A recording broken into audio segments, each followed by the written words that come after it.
Guys, we are in Munich, Germany with this, the hotly anticipated new BMW M5 Touring. They're only going to give me 90 minutes with the car. In that time, hopefully, I'm going to give you some kind of review. Right, let's do it. Thank you. That's the key. Seatbelt on. Off we go.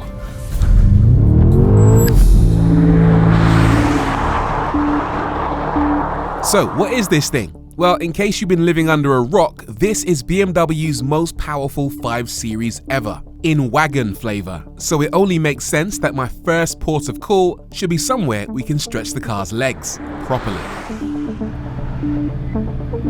Look what we have here, a little Autobahn, and it happens to be de-restricted. Before I send it, I'm going to give you a few rough specs on this car. So we've got a 4.4 litre V8 up front. We've also got an electric motor that adds 197 horsepower to the package to give you a combined 727 PS. This thing is an absolute monster when it comes to power. And as you'd expect from a car with this much power, it pulls like a train. It's a tenth slower than the saloon to 62, but you really don't notice. And with that electric motor helping it produce 1,000 Newton meters of torque on tap, it's safe to say the M5 Touring does not hang about. Now, top speed is apparently 155 miles an hour, limited. But if you get the M drivers package, they de-restrict the car to 189 miles an hour. Let's see what we can do. This is 200 kph, 230, 250, 260. Yeah, we got up some decent speed there very, very quickly, but I've had to back out. It looks like the Autobahn is a bit busy today, but we did get up to, I think, 172 miles an hour very, very quickly, which is, let's face it, more than enough. If you want to go 190, you can, if you can find the space to do it.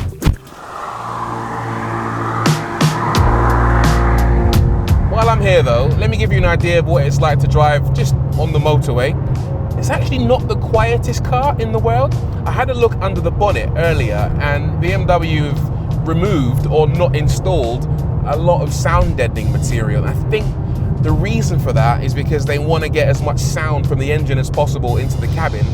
And one of the consequences of that is that you do get a fair bit of road noise in the car. Not too much wind noise, but the cabin is not as serene as you might imagine.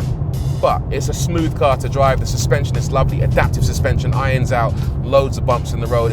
It's one of those suspension systems that just feels really, really nice. With our Autobahn formality out of the way, and the clock still ticking on my 90 minutes with the M Division's newest estate, I headed somewhere quiet to get up close and personal with it. But I soon discovered a slight annoyance. Before I talk to you about the design, just have a listen to this, right? I'll get up close to it. That is the cooling fan, and it's been on for a good sort of 5 minutes now. My cameraman has been going around getting some shots of it, and it hasn't shut up since. So it seems to me that there's a fair bit of cooling required to keep everything from melting. And on that subject, it does have some extra cooling support from this enormous chin down here with loads of vents to feed cooling air inside there to cool the batteries and the ICE engine, and some extra vents in the kidney grills as well. Speaking of the kidney grills, you might have noticed that they are illuminated. I quite like that. Some people give BMW a bit of flack. Oh, finally, I can lower my voice a bit. It's gone quiet. As I was saying, some people give BMW a bit of flack for their new kidney grill designs. Not me, I quite like them, but BMW have doubled down on it and they've got this illumination around the grille, which I think is pretty cool.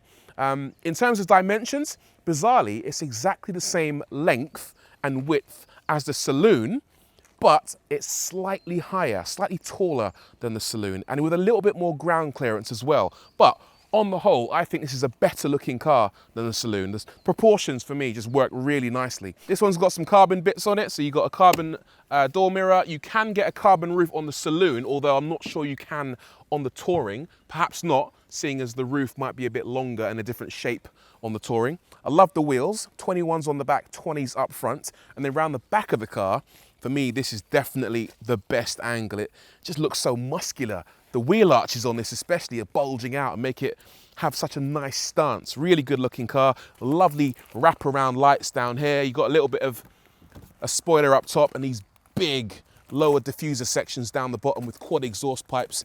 And actually they sound pretty decent as well. I'll insert some footage of how the car sounds right now.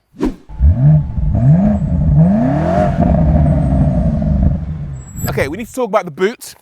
And I'm gonna do it with all our junk inside the car just to give you an idea of how spacious it is. It's very, very spacious. So I've got my little case. This is what I carry on all my launches. This is my backpack. That's gone in no problem whatsoever. This is what we carry some of our camera gear in. That's gone in no bother. This is more camera gear. This is George's water bottle. And that's my jacket. And as you can see, it's very big, 500 litres of storage, which is only 20 litres less than the standard 5 Series. So very, very spacious. And also you can drop the rear seats from here pretty easily to increase the storage up to 1,600 litres of space. Is there some underfloor storage? Tiny bit, yeah.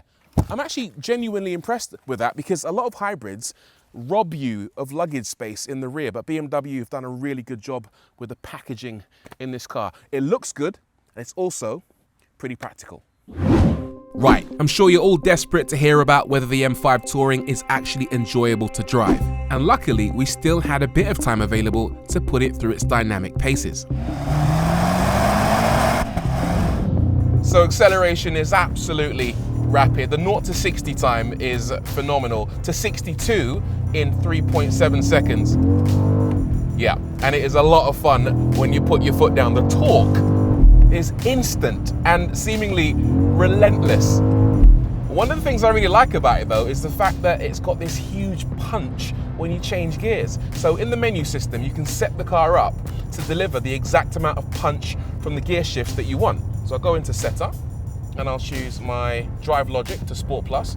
And now I'll knock it back to second gear and I'll accelerate. And it's a big shift, a big movement through the chassis whenever you shift up. I'll say this with my tongue firmly in my cheek, but it's a bit like driving the old Lamborghini Aventador SVJ. That old single clutch robotized manual box that slapped every time you shifted.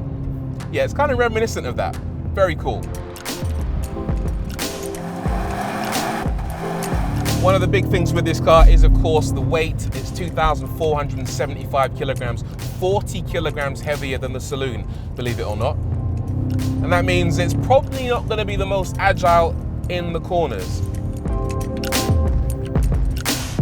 Now, yesterday I spent quite a bit of time in the saloon and it was surprisingly nimble. It could actually string together a series of corners in a pretty commendable way. But what I've noticed immediately with this car is that it seems to take a little while to settle into a corner. What I mean by that is when you turn, there's a little half a second delay before the suspension kind of settles into place, and it feels a bit like you're driving an SUV in comparison to the saloon. Maybe that's a consequence of it sitting a little bit higher in terms of its ride height, but you do notice it. That, for me, is a big one. There are other, lighter, more nimble estates on the market, the RS6 included, which feel far more planted and composed in the corners. Compared to BMW's M3 Touring, the M5 Touring feels very unsettled in its lateral movements. Quick word on the brakes. You can adjust how the brakes feel between comfort and sport mode. Again, there's never a big difference between these two settings in my eyes, but in terms of its braking ability, very strong. It comes with bigger brakes than the previous generation and it has the option of carbon ceramics, but that's where you really feel the weight of this car. So full emergency stop, pretty impressive, but you do travel further than you actually expect in your head, and that's a consequence of the mass. But yeah, the performance in a straight line, phenomenal. Very, very quick.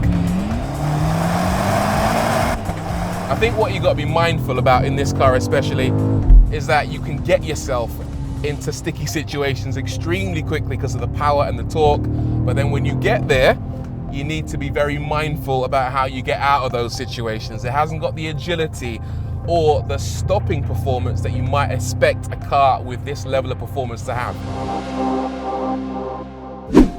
One thing the new M5 Touring does better than the previous model is efficiency. That hybrid setup saves fuel, reduces CO2, and because it uses a relatively large battery, it also offers an EV mode. So I'm going to go into the M hybrid menu and I'm going to hit electric. And now look at that. It's very, very quiet. Right now, the car's running on a 18 kilowatt hour battery pack. Not in total silence though, because there is a BMW M sound in electric mode. So when you accelerate, it makes a very subtle noise. It's not annoying me though, it's actually quite a nice noise. That's pretty cool. And actually, if you didn't know this, BMW are going to make the next version of the M3 all electric. So maybe that noise is a little bit of a clue as to what that car might sound like.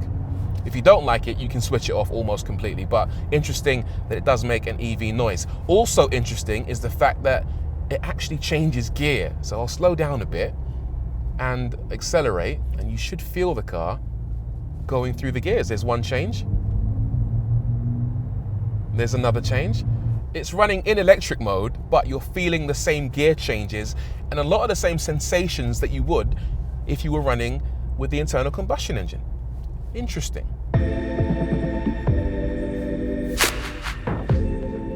In terms of range, you can do up to 40 miles of driving according to BMW, and it speeds up to around 85 miles an hour. Although if you're doing 85, the battery's going to run out a lot quicker than if you were doing, say, 30 miles an hour around town. Recharge time is around 3 hours off the 11 kilowatt charger, although you can recharge it using the V8.